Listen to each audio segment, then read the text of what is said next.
আজকে আমরা আলোচনা করতে যাচ্ছি HTML5 component Adobe Animation latest ভার্সনে আমরা কিভাবে ইউজ করব। HTML কম্পোনেন্ট হচ্ছে এমন একটি কম্পোনেন্ট যার সাহায্যে আপনি ইন্টারঅ্যাক্টিভ ভিডিও এবং ওয়েব পেজ তৈরি করতে পারেন কোনো রকম কোডিং ইউজ করা ছাড়াই। তো আপনি যদি এরকম কাজ করতে চান তাহলে এই ভিডিওটি আপনার জন্য। তো এখানে আমরা কি কি সুবিধা পাবো, আমরা চাইলে ইন্টারঅ্যাক্টিভ বলতে আমরা কি বুঝি এবং কিভাবে এটা কাজ করে এবং কিভাবে এর কম্পোনেন্টস গুলো আমরা এখানে ইউজ করতে পারবো এবং তাদের প্রপার্টি কিভাবে সেট করতে পারবো সেই জিনিসগুলো আমরা ডিটেইলস দেখছি। তো ঠিক আছে, শুরু করা যাক। Welcome to IT Guru. IT গুরুতে স্বাগতম। এটি এমন একটি স্থান যেখানে প্রযুক্তি শেখা সহজ, আকর্ষণীয় এবং আমাদের ভাষায়। চলুন আজই শুরু হোক আমাদের শেখার যাত্রা একসাথে আইটি গুরুতে।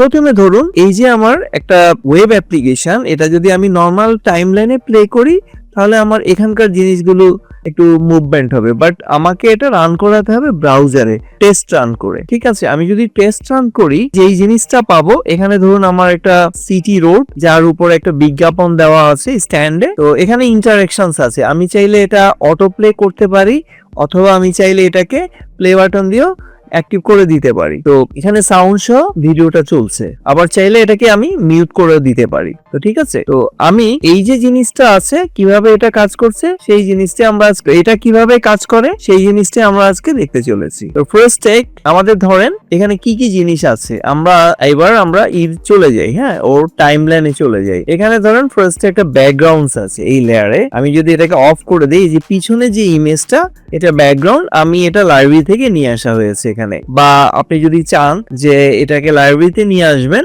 সেক্ষেত্রে আমরা কি করব, ফাইলে গিয়ে আমরা ইম্পোর্ট করব, ইম্পোর্ট টু লাইব্রেরি। দেন এখন এখানে আমার আছে ইমেজ, আমি এখান থেকে এই যে ব্যাকগ্রাউন্ড ইমেজটা এখান থেকে লোড করে নিলাম। এরপরে আমি ড্র্যাগ করে জাস্ট এখানে টেনে দিয়েছি। আচ্ছা, এরপরে আমরা দেখবো রোড। এই যে এটা হচ্ছে আমার রোড, আমি যদি এটাকে অফ করে দেই এটা ড্র করা হয়েছে এখানে জাস্ট একটা রাস্তার মতো করে এই অংশটা। তারপর আসে বিলবোর্ড, এই যে এটা হচ্ছে বিলবোর্ড যেখানে আমি একটা ভিডিও প্লে করতে চাই উইথ ইন্টারঅ্যাক্টিভ। তো এরকম আমরা চাইলে এটা অফ করে দিলে এই জিনিসটা চলে যাবে। এটা খুব ইজিলি ড্র করা হয়েছে।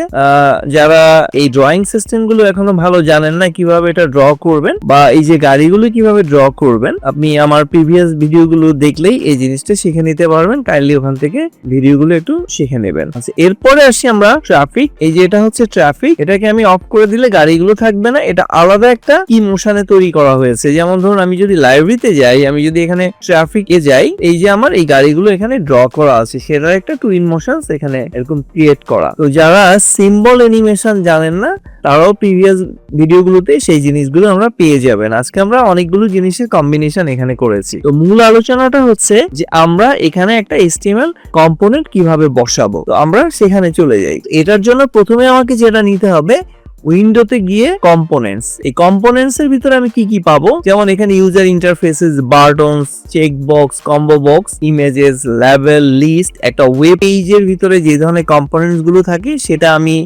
ইউজার ইন্টারফেস থেকে পেয়ে যাব, বা আমরা যেটাকে সংক্ষেপে UI বলি। এরপরে আমি যদি কোনো ভিডিও অ্যাড করতে চাই তাহলে ভিডিও কম্পোনেন্ট। এই video component is kind of player, এখানে তার নির্দিষ্ট কিছু সহ আছে, কন্ট্রোলার গুলো সহ আছে। আর এখানে আছে jQuery UI, মানে জাভা স্ক্রিপ্টের, যেমন ডেট পিকার, রেডিও সেট, এরকম আরো অনেক কম্পোনেন্টস এখানে থাকে যেগুলো আমরা একটা ওয়েব অ্যাপ্লিকেশন ইউজ করতে পারি। আজকের এই ভিডিওতে আমি শুধু লার্ন করব হচ্ছে ভিডিও কম্পোনেন্ট।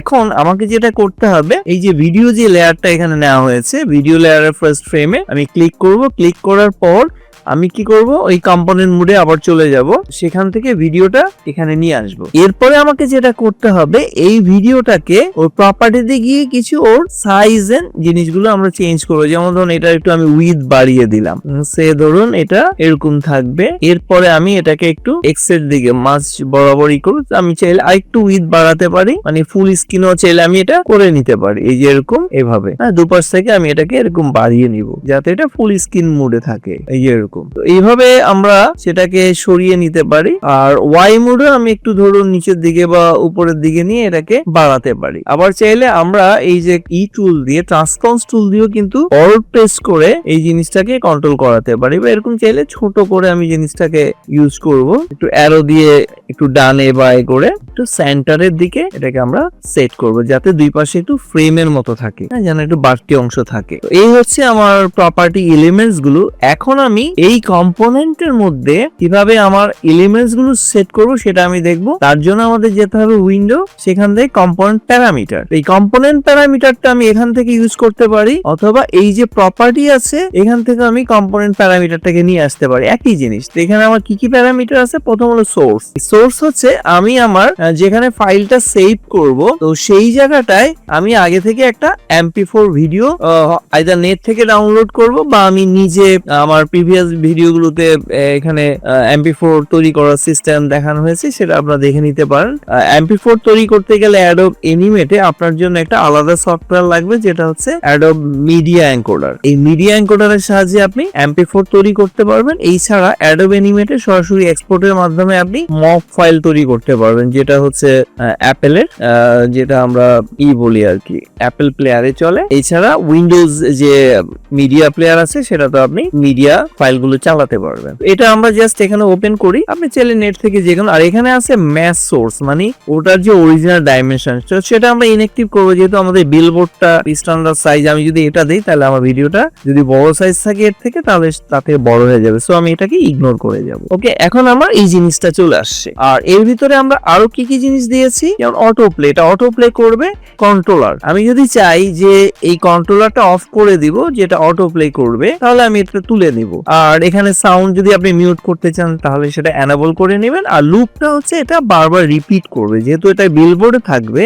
ওখানে কেউ এটাকে কন্ট্রোল করছে না, সেক্ষেত্রে এরকম থাকবে। তো এখন যদি আমি এটা করে যাই, টেস্ট রানে যাব, এটা আমার এখান থেকে প্লে করবে না কোনোভাবেই। তো আমরা এটাকে নিয়ে যাব টেস্ট রানে। তো টেস্ট রানে গেলে আমরা এটাকে ব্রাউজারে দেখতে পারবো সরাসরি কিভাবে এটা কাজ করে। তো এই যে আমার এটা কিন্তু এখন প্লে হচ্ছে না, এটাকে প্লে করতে গেলে আমাকে মিউট মুডটা অন করে নিতে হবে। তো এবার আমি কি করব, এর প্রপার্টিতে যে কম্পোনেন্ট প্যারামিটার, আমি মিউট মুডটা অন করে নিব। আমি যদি সাউন্ড শোনাতে না চাই তাহলে আমি এটা অন করে নিব। যদি এটা মিউটেড করে দেই তাহলে এটা অটোমেটিক চলবে, আর না হলে আমাকে কন্ট্রোলারের সাহায্যে প্লে বাটন অন করতে হবে। এটা আপনারা যেভাবে আপনাদের ক্লায়েন্টস চাবে বা আপনারা যার জন্য বানাচ্ছেন তার অনুযায়ী সেটা করবেন। এই যে এখন এই জিনিসটা অটো প্লে হচ্ছে এখানে, ঠিক আছে। আমরা চাইলে সাউন্ড ফাইলটা আলাদা দিয়ে দিতে পারি, কোন ফ্রেমের কতটুকুতে সে সাউন্ড করবে, তাহলে আমার ওই যে এখানে প্লে বাটন বা কন্ট্রোলারটা আমার প্রয়োজন নেই, কারণ একটা বিলবোর্ডে উঠে তো কেউ রিমোট দিয়ে নিশ্চয়ই প্লে বাটন অন করবে না। সেক্ষেত্রে সাউন্ড ফাইলটা আমরা আলাদা অ্যাড করে দিতে পারি এই ভিডিওর সাথে। তো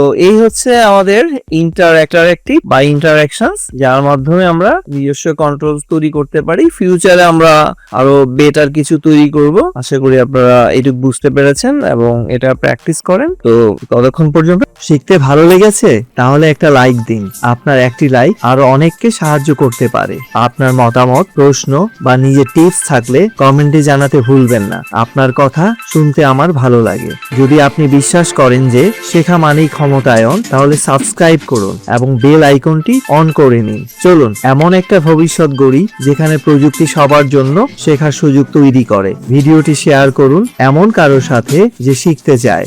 চলুন একসাথে এগিয়ে যাই।